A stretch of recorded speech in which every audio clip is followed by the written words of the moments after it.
What's the meaning of area code?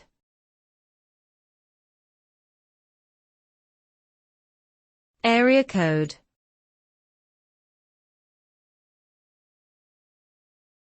Area code.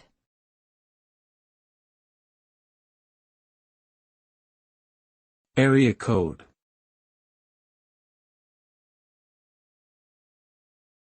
Area code.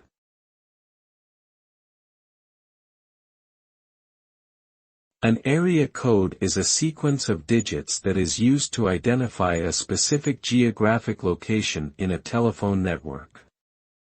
This code is typically the first 3 digits of a 10-digit phone number in the United States and Canada. The purpose of area codes is to facilitate the routing of calls between different regions or cities. Each area code corresponds to a defined geographic area, and callers must include the area code when dialing long-distance numbers. With the use of mobile phones, the need for area codes has become less important as calls can now be made without regard to location.